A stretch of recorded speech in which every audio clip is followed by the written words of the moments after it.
জীবন বিজ্ঞানের ক্লাস 10-এর প্রথম চ্যাপ্টার জীবজগতের নিয়ন্ত্রণ ও সমন্বয়, এই চ্যাপ্টারের যে অনুশীলনীগুলো আছে তার সংক্ষিপ্ত হয়েছে।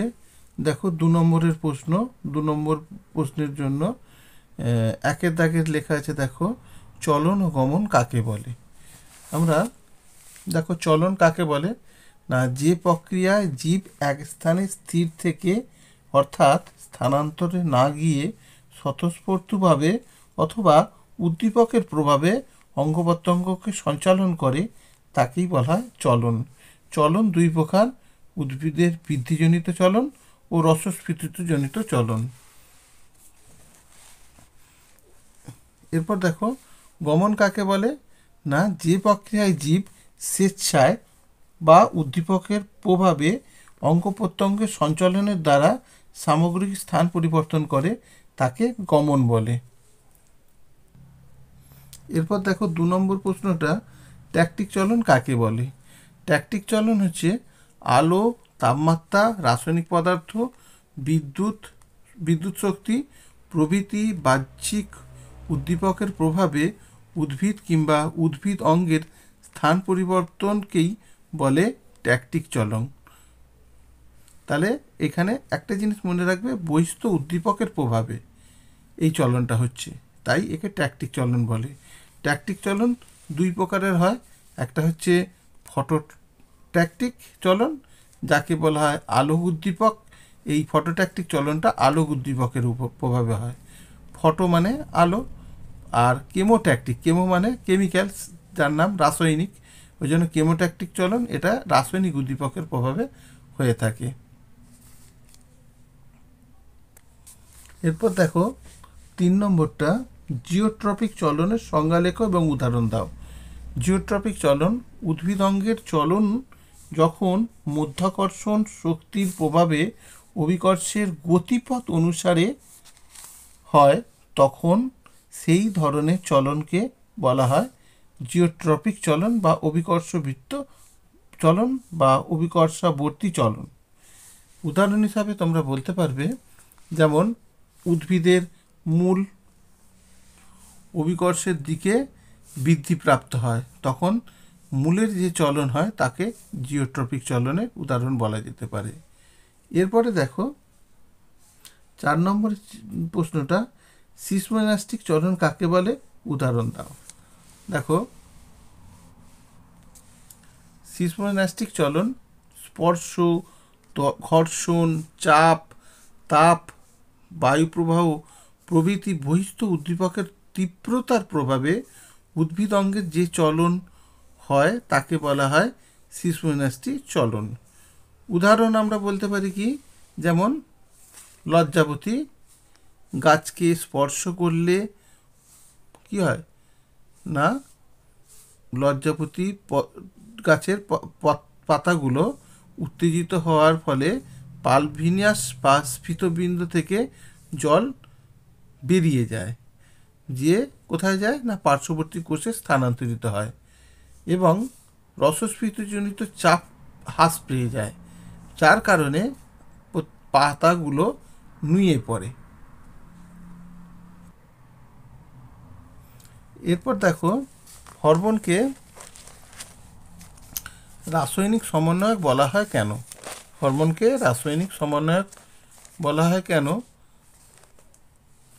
কারণ জীবদেহের নির্দিষ্ট স্থান থেকে উৎপন্ন হয়ে ধীরে ধীরে সারা শরীরে ছড়িয়ে পড়ে, কোষের শারীরবৃত্তীয় ক্রিয়াকলাপ নিয়ন্ত্রণ করে এবং কোষের বিপাকীয় ক্রিয়াগুলো সম্পন্ন করে। এইভাবে হরমোন কোষের সাথে রাসায়নিক সংযোগ স্থাপন করে, এই জন্য কিন্তু হরমোনকে রাসায়নিক সমন্বয়ক বলা হয়। 6 নম্বরটা দেখো, অগ্রস্থ প্রকটতা কাকে বলে। দেখো উদ্ভিদের অগ্রস্থ মুকুলের বৃদ্ধিতে কাক্ষিক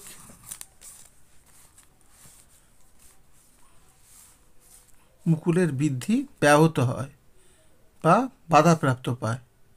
অগ্রমুকুল কেটে দিলে তখন কি হয় না, কাক্ষি মুকুলের সংখ্যা বৃদ্ধি পায় এবং অসংখ্য শাখা প্রশাখা সৃষ্টি হয়। একেই কিন্তু বলা হয় অগ্রস্ত প্রকটতা। অক্সিন হরমোনের প্রভাবে অগ্রস্ত প্রকটতা ঘটে এবং মুকুলের বৃদ্ধি ব্যাহত হয়।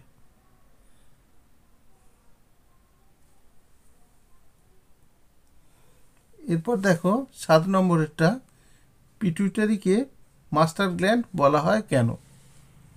মস্তিষ্কে থাকা পিটুইটারি গ্রন্থি থেকে নিঃসৃত হরমোন দেহের অন্তঃক্ষরা গ্রন্থিগুলির ক্ষরণ নিয়ন্ত্রণ করে। সমস্ত অন্তঃক্ষরা গ্রন্থিগুলিকে নির্দেশ দেয় বলেই পিটুইটারি গ্রন্থিকে মাস্টার গ্ল্যান্ড বলে। তাহলে দুটো পয়েন্ট বলতে পারো, একটা অন্তঃক্ষরা গ্রন্থির ক্ষরণ নিয়ন্ত্রণ করে এইটা, আর একটা কী করে না সমস্ত অন্তঃক্ষরা গ্রন্থিকে নির্দেশ দেয়। এই দুই কারণে পিটুইটারি গ্রন্থিকে মাস্টার গ্ল্যান্ড বলা হয়।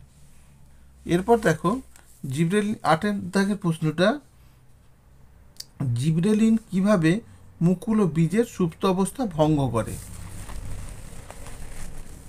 এ দেখো জিব্রেলিন কিভাবে মুকুল ও বীজের সুপ্ত অবস্থা ভঙ্গ করে, এর উত্তরটা দেখো, জিব্রেলিন হরমোনের প্রভাবে মুকুল ও বীজের সুপ্ত অবস্থা ভঙ্গ হয়। এটি আলফা অ্যামাইলেজ নামক উৎসেচকের কার্যকারিতা বৃদ্ধি করে, বীজের সুপ্ত অবস্থা ভঙ্গ করে। মুকুল ও বীজে স্বল্প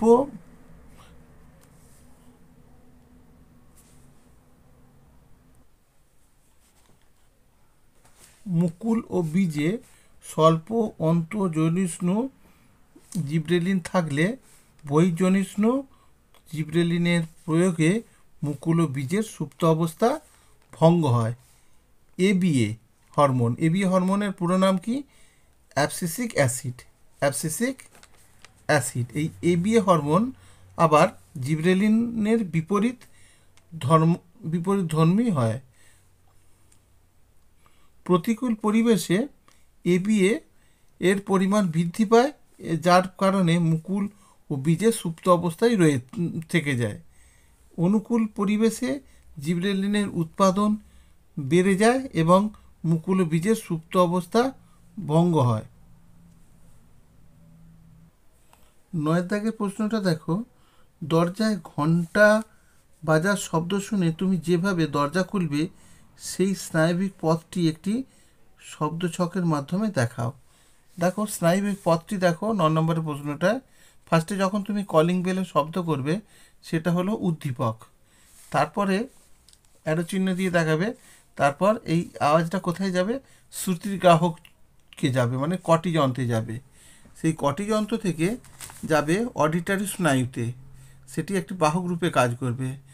এরপরে অডিটরি স্নায়ু থেকে আসবে মস্তিষ্কের শ্রবণ কেন্দ্রে, যেটা স্নায়ু কেন্দ্র, যেটাকে আমরা স্নায়ু কেন্দ্র বলবো।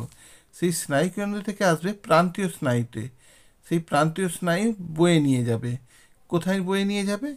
প্রেরক কোষে, হাত ও পায়ের পেশিতে, মানে কারক কোষে নিয়ে যাবে। সেখান থেকে আমার দরজা খোলার সাড়া প্রদান হবে। বুঝতে পারছো? এইটি হচ্ছে ছক। এরপর দেখো, এরপর 10 দাগেরটা দেখো, অগ্নাশয়ের অন্তঃক্ষরা কোষগুলি থেকে অগ্নাশয়ের অন্তঃক্ষরা কোষগুলি কী কী এবং সেখান থেকে কি কি হরমোন নিঃসৃত হয়? 10 দাগে দেখো, অগ্নাশয়ের অন্তঃক্ষরা গ্রন্থি থেকে,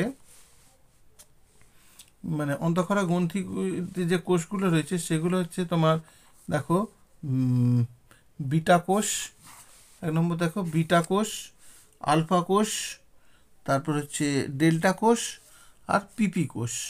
এবার নিঃসৃত হরমোন দেখো, বিটা কোষ থেকে কি কি হরমোন বেরোয়? বিটা কোষ থেকে বেরোয় ইনসুলিন হরমোন খরিত হয়, আলফা কোষ থেকে নির্গত হয় গ্লুকাগন হরমোন খরিত হচ্ছে, আর ডেল্টা কোষ থেকে বেরোচ্ছে সোমাটোস্ট্যাটিক হরমোন। ঠিক আছে, সোমাটোস্ট্যাটিক হরমোন। আর পিপি কোষ থেকে বেরোয় প্যানক্রিয়েটিক পলিপেপটাইড হরমোন। মনে থাকবে পিপি মানে প্যানক্রিয়েটিক পলিপেপটাইড হরমোন। এরপর দেখো 11 দাগের কৃষিজ ফলন বৃদ্ধিতে বৃদ্ধি ও আগাছা সমস্যা সমাধানে সংশ্লিষ্ট উদ্ভিদ হরমোনের একটি করে ভূমিকা লেখো। দেখো ফলন বৃদ্ধিতে কিভাবে হরমোন ভূমিকা করে। দেখো কৃত্রিম হরমোন 2,4-D, এগুলো ডাইক্লোরোফেনক্সি হরমোন। এগুলো যদি তুমি স্প্রে করো তাহলে কি হবে, কচি ফল, মুকুলের ঝরে পড়া, এগুলো রোধ হবে। আম গাছে মুকুল আসার পর এটি স্প্রে করলে অপরিণত মুকুল ঝরে যাওয়ার হাত থেকে রক্ষা পাবে। ঠিক আছে, এইভাবে কিন্তু তুমি ফলের সংখ্যা বাড়াতে পারবে। এটা একটা ভালো পদ্ধতি। এইভাবে বলতে পারো যে এইভাবে হরমোন ফলন বৃদ্ধিতে সাহায্য করে। এরপরের প্রশ্ন এটা কি, আগাছা নাশক হিসাবে হরমোনের ভূমিকা। ঠিক একইভাবে দেখো ধান, গম, যব ইত্যাদি ফসলে 2,4-D দিয়ে যদি স্প্রে করে দাও তাহলে আগাছা নাশক হিসাবে এই 2,4-D হরমোনটি কাজ করে এবং ফসলের উপর কোনো স্থায়ী প্রভাব পড়তে দেয় না। এর পরের প্রশ্ন দেখো, অ্যাড্রিনালিনকে সংকটকালীন হরমোন বলা হয় কেন? কারণটা দেখো, স্বাভাবিক অবস্থায় অ্যাড্রিনালিনের ভূমিকা খুবই নগণ্য, কিন্তু রাগ, দুঃখ, ভয় ইত্যাদিতে অ্যাড্রিনালিন হরমোনের ক্ষরণ বেড়ে যায়। দেহের উত্তেজনাকালে এই হরমোনের ক্রিয়াশীলতা দ্রুত হয়, কিন্তু জরুরি অবস্থা দূর হয়ে গেলেই এই হরমোনের ক্রিয়াশীল হ্রাস পায়। এই জরুরিকালীন অবস্থায় এই হরমোন ক্ষরিত হয় বলে অ্যাড্রিনালিন হরমোনকে সংকটকালীন হরমোন বলা হয়।